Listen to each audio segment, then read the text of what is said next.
ओम साई राम। श्री साई सच्चरित्र अध्याय 16-17। इस वीडियो में हम 2 अध्याय देखेंगे। इन 2 अध्याय में हम एक धनाढ्य ने किस प्रकार साई बाबा से शीघ्र ब्रह्म ज्ञान प्राप्त करने को चाहा, इसका वर्णन किया है। श्री गणेशाय नमः। श्री सद्गुरु साईनाथ महाराज की जय।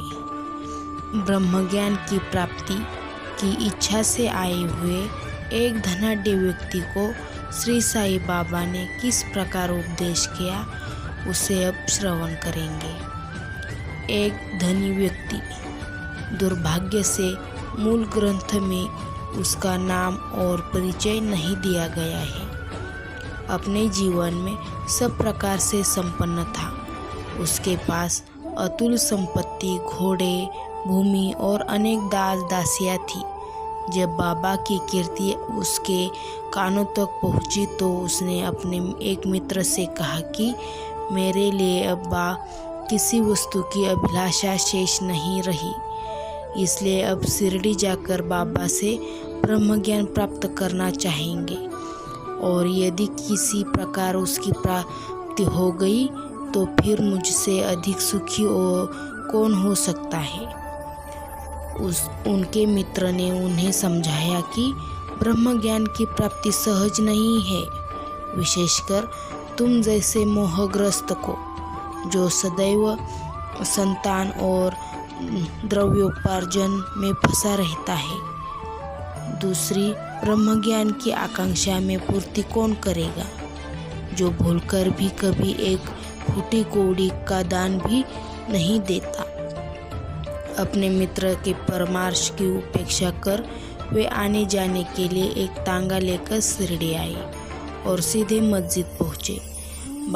साई बाबा के दर्शन कर उनके चरणों पर गिरे और प्रार्थना की कि आप यहाँ आने वाले समस्त लोगों को अल्प समय में ही ब्रह्म दर्शन करा देते हैं। केवल यह सुनकर मैं बहुत दूर से इतना मार्ग चलकर आया हूँ। मैं इस यात्रा से अधिक थक गया हूँ। यदि कहीं मुझे ब्रह्म ज्ञान की प्राप्ति हो जाए तो मैं यह कष्ट उठाना अधिक सफल और सार्थक समझूंगा। बाबा बोले, मेरे प्रिय मित्र, इतने अधीर न हो जाओ, मैं तुम्हें शीघ्र ही ब्रह्म ज्ञान का दर्शन करा दूंगा। मेरे सब व्यवहार तो नगद ही है और मैं उधार कभी नहीं रहता।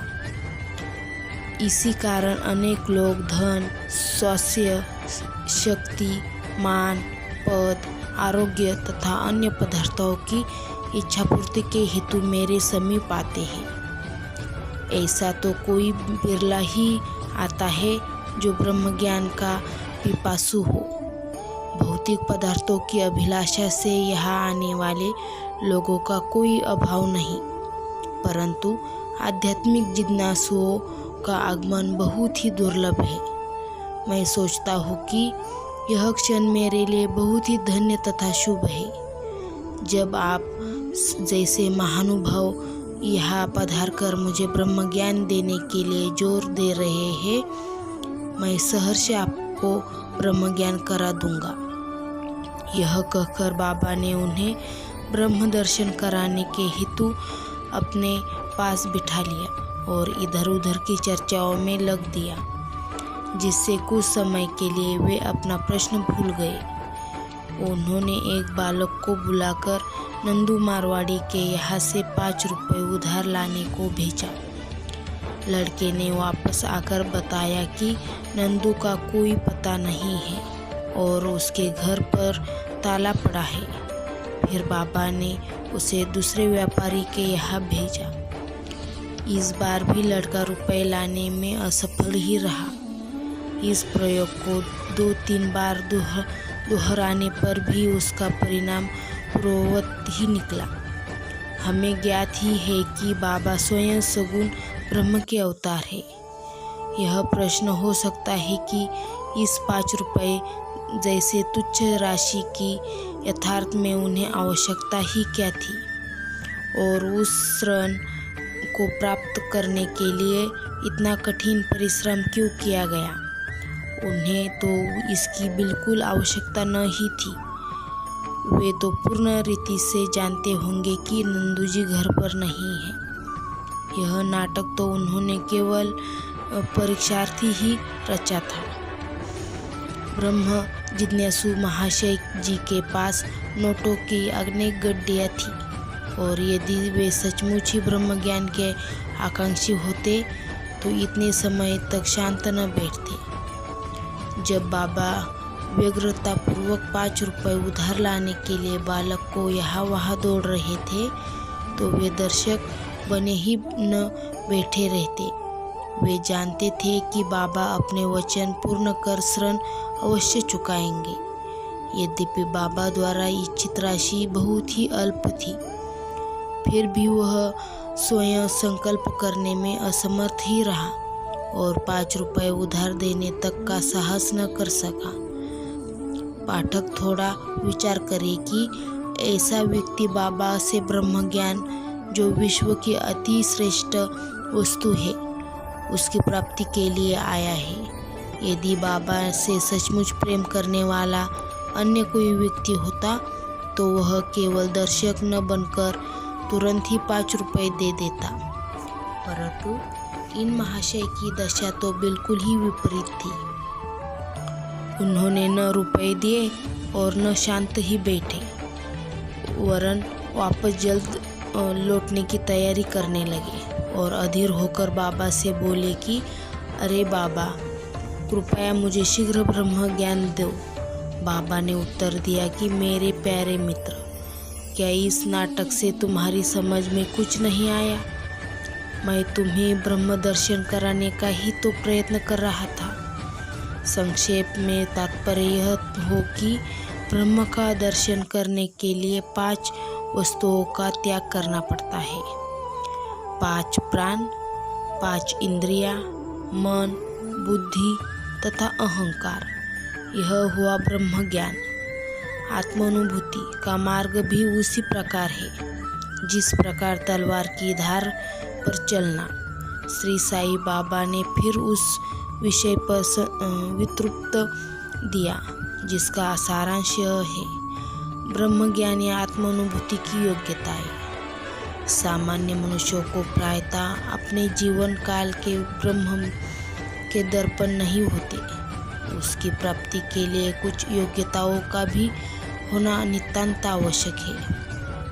मुमुक्षुत्व यानी मुक्ति की तीव्र उत्कंठा, जो सोचता है कि मैं बंधन में हूँ और इस बंधन से मुक्त होना चाहे, तो इस ध्येय की प्राप्ति के लिए उत्सुकता और दृढ़ संकल्प से प्रयत्न करना रहे तथा प्रत्येक परिस्थिति का सामना करने की तैयारी रहे, वही इस आध्यात्मिक मार्ग पर चलने योग्य है।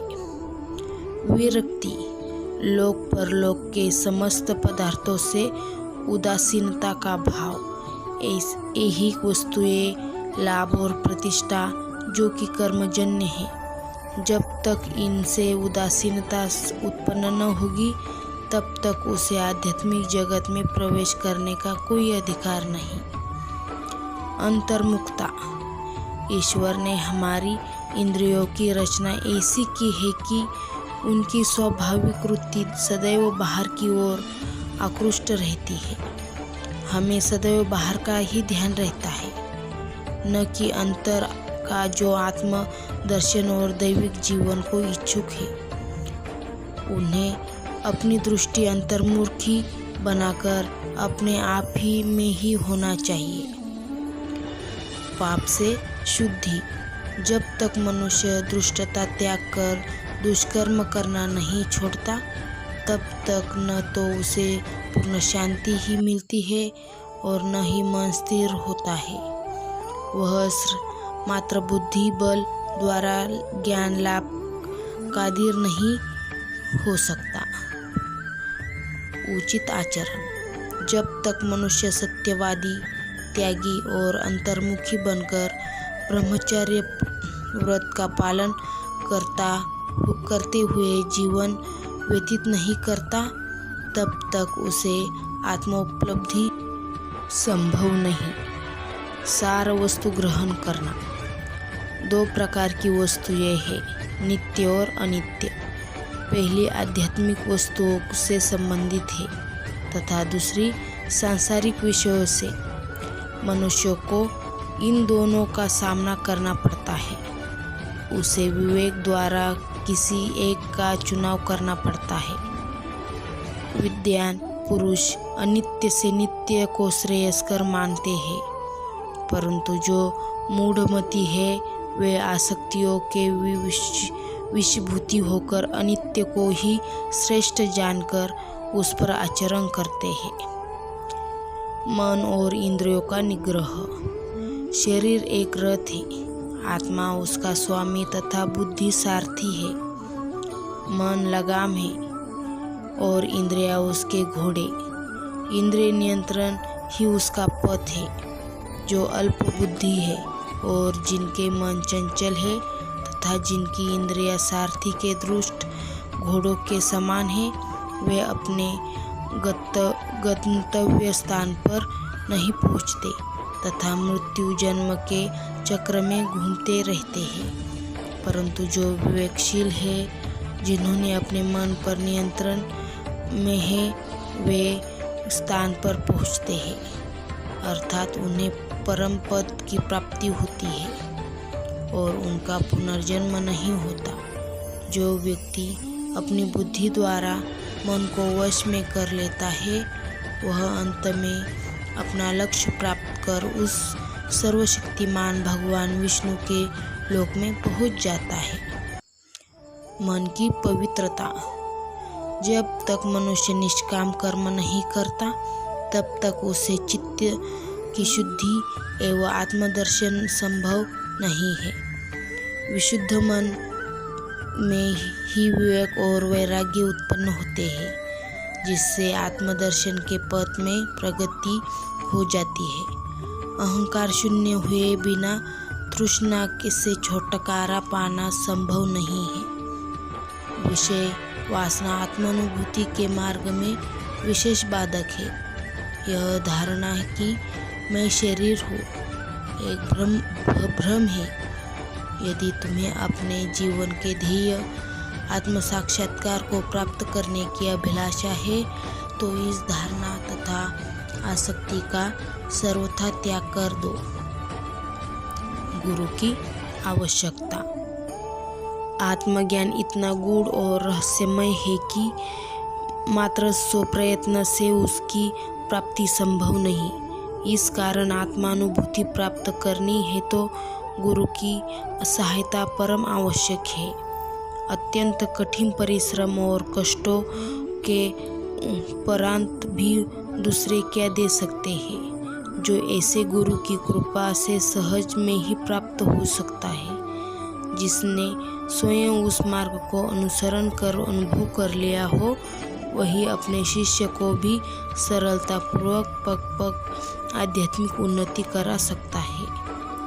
अंत में ईश्वर कृपा परमावश्यक है।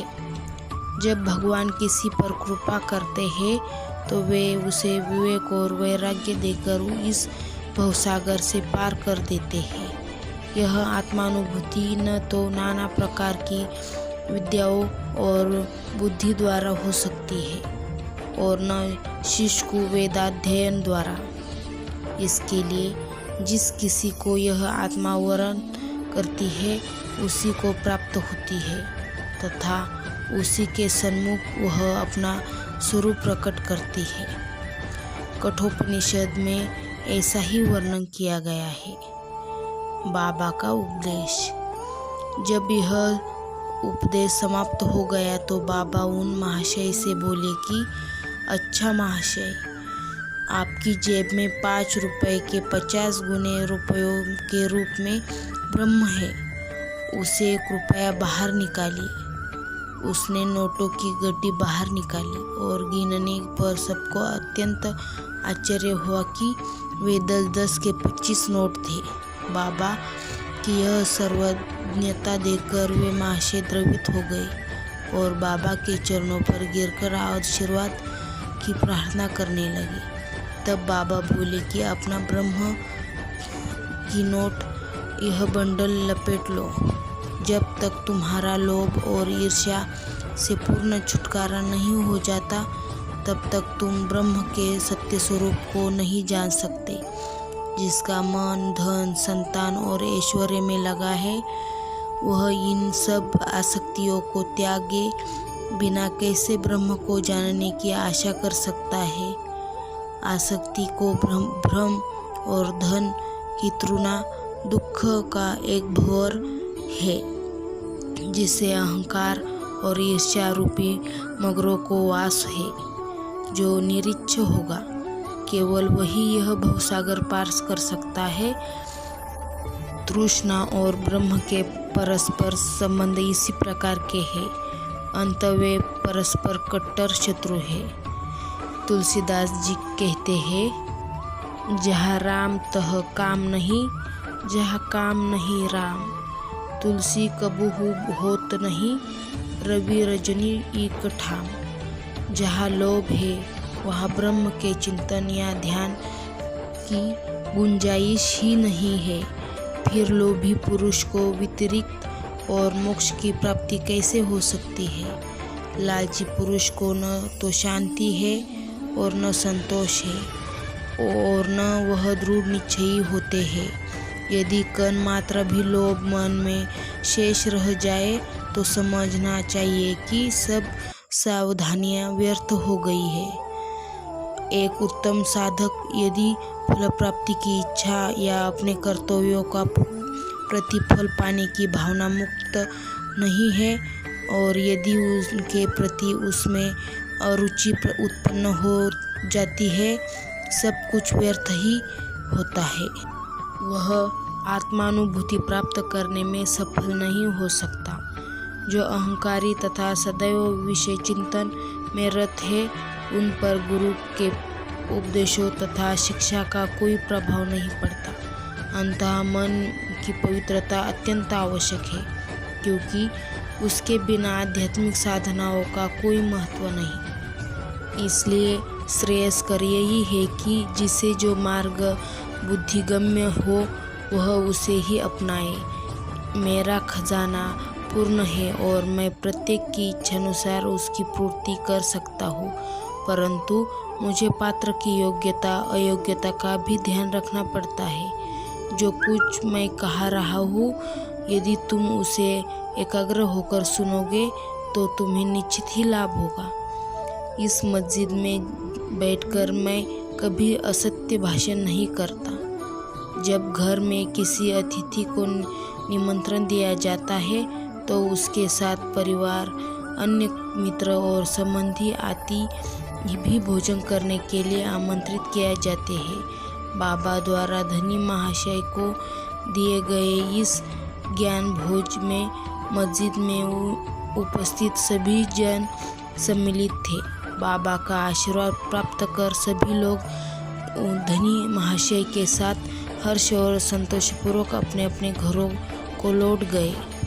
बाबा का वैशिष्ट्य। ऐसे संत अनेक हैं जो घर त्याग कर जंगल की गुफाओं या झोपड़ियों में एकांतवास करते हुए अपनी मुक्ति या मोक्ष प्राप्ति करने का प्रयत्न करते हैं। वे दूसरों की चिंतन मात्र भी अपेक्षा न कर सदा ध्यान से रहते हैं। श्री साईं बाबा इस प्रकृति के न थे, यद्यपि उनके कोई घर द्वार, स्त्री और संतान समीप या दूर के संबंधी न थे, फिर भी वे संसार में ही रहते थे। वे केवल 4-5 घरों से भिक्षा लेकर सदा नीम वृक्ष के नीचे निवास करते तथा समस्त सांसारिक व्यवहार करते रहते थे। इस विश्व में रहकर किस प्रकार आचरण करना चाहिए इसकी भी वे शिक्षा देते थे। ऐसा साधु या संत प्रायतः बिरले ही होता है जो स्वयं भगवत प्राप्ति के पश्चात लोगों के कल्याणार्थ प्रयत्न करे। श्री साईं बाबा इन सब में अग्रणी थे। इसलिए हेमाडपंत कहते हैं, वह देश धन्य है, वह कुटुंब धन्य है, तथा वे माता पिता धन्य हैं जहाँ साईं बाबा के रूप में यह असाधारण परम श्रेष्ठ अनमोल विद्युत रत्न प्राप्त हुआ है। श्री सद्गुरु साईनाथार्पणमस्तु। शुभम भवतु। ओम साई राम। वीडियो अच्छा लगा तो लाइक और सब्सक्राइब ज़रूर करना।